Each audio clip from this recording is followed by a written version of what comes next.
Olá pessoal, então como surgiu a língua grega, né? A língua grega é uma família das línguas indo-europeias, faz parte da mesma família do sânscrito, do eslavo, do armênio, né? E outras famílias como o latim, o germânico, né? O albanês. Então são línguas irmãs, né? Como surgiu a língua grega, né? Então uma tribo dessa família indo-europeia se deslocou da Ásia para a Península Balcânica, né? E lá é onde nós temos a origem do grego, né? Isso por volta do formato primitivo do grego que nós conhecemos hoje, está por volta do ano 1500 a.C., né? Lembrando que Moisés tirou o povo do Egito também por volta dessa mesma época, né? 1500 a.C. Então, de 1500 a.C. até 900 a.C. foi quando deu-se início o período formativo da língua grega, quando começou a se formar, né?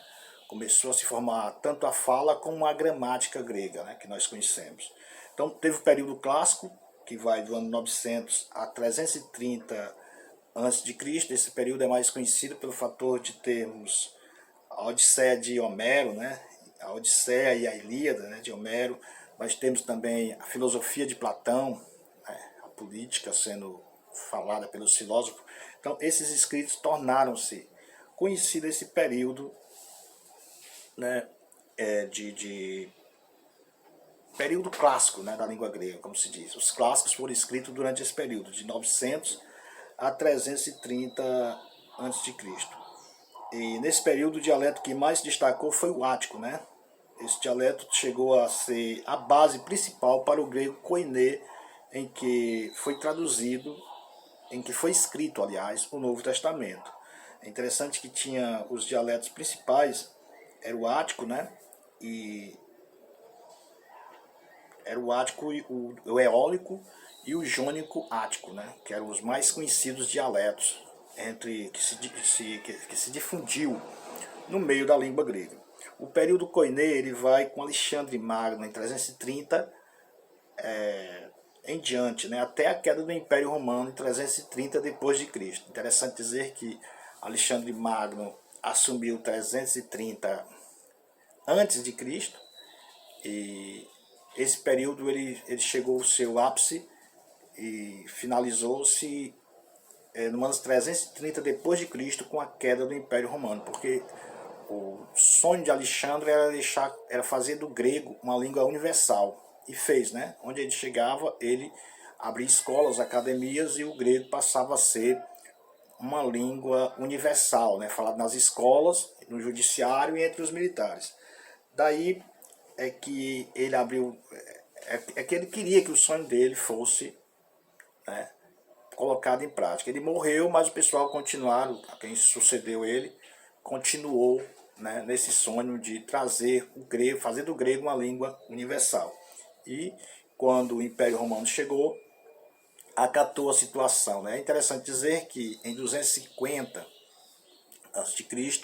é quando nós temos a primeira versão da Bíblia traduzida para uma língua nacional, que foi o grego, né? O grego koiné, né? E essa versão ainda é conhecida até hoje como a Septuaginta. A Septuaginta ou a versão dos 70. Séculos depois, essa mesma versão, ou esse mesmo grego, koiné, ele vai dar início, né, a tradução, vai ser escrito o Novo Testamento, para dizer o melhor. O Novo Testamento vai ser escrito nessa língua, no grego koiné. Então, em 330 depois de Cristo, cai o Império Romano, né? Aí a gente tem o período do grego bizantino. O grego bizantino, ele começa em 330 depois de Cristo e vai até 1453 depois de Cristo com a queda de Constantinopla, né? Com a queda de Constantinopla, a gente tem o fim do período bizantino, o fim do grego bizantino. Então, em 1453 até hoje, nós temos um período conhecido como o grego moderno, né? É muito diferente o grego moderno para o grego koiné, o grego em que a Bíblia foi escrita, né? que é a evolução natural da língua. Então nós temos de 1500 a 900 o período formativo, de 900 a 330 o período clássico, de 330 a.C. a 330 depois de Cristo o grego koiné, e do 330 a 1453 o período bizantino, e de 1453 até hoje nós temos o período do grego moderno, né? O grego falado nas ruas de Atenas hoje. Então o grego koiné foi a língua que Jesus ouviu na Galileia, né? Foi a língua que Paulo falou em Atenas para os atenienses, né? Então foi esse o grego utilizado no Novo Testamento para a propagação do Evangelho, né? Para a propagação do Evangelho de Cristo, né? E é interessante nós falar também que, segundo Pedro 1:21, que fala que o Espírito Santo Deus usou pessoas humanas, movidos pelo Espírito Santo, para trazer, né, essas palavras até nós, como nós conhecemos hoje, né, o Evangelho do Senhor Jesus Cristo. Homens simples, mas movidos pelo Espírito Santo, né, trouxeram, e Deus utilizou uma língua abençoada, né, uma língua que é muito bonita, que é o grego, né, uma língua rica, sonora, né, para a gente entender as Escrituras Sagradas. Então, é necessário que o estudante de grego ele comece pelo começo, né, pelo alfabeto, né, que o alfabeto grego koiné, ele era composto por 24 letras. Então vamos aprender essas 24 letras, né, para a gente poder depois dar prosseguimento a novos assuntos. Então a primeira letra do alfabeto grego é o alfa. Depois é o beta. A terceira letra é o gama. A quarta letra é o delta. A quinta letra é o epsilon. Epsilon, zeta, eta, teta, iota, kappa, lambda, mu ou mi, nir,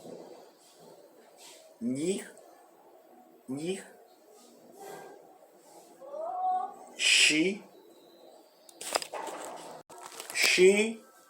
como em táxi, ômicron como em pó, pi como em paz, rho, sigma, tau, y, phi, xi,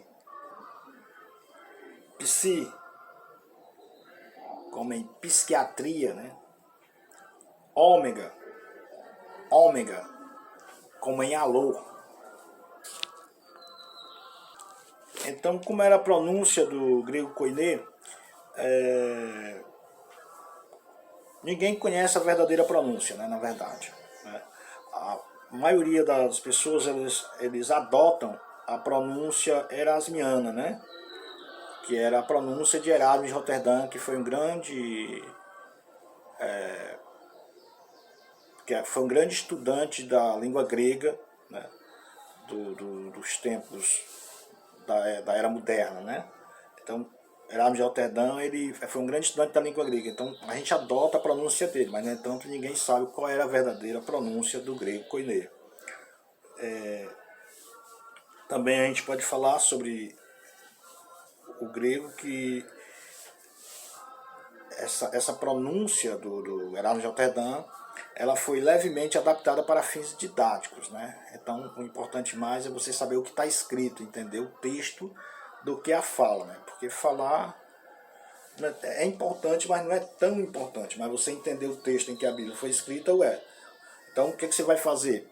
Você vai pegar todo o alfabeto e vai copiar no seu caderno e vai fazer cada letra 20 vezes, né?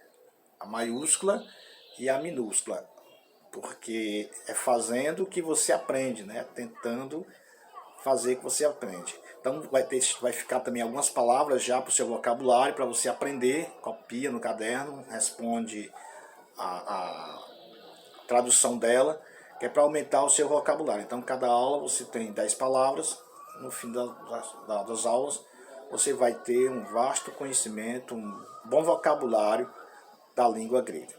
Então é isso. Você pode dizer quais são as vogais gregas, né?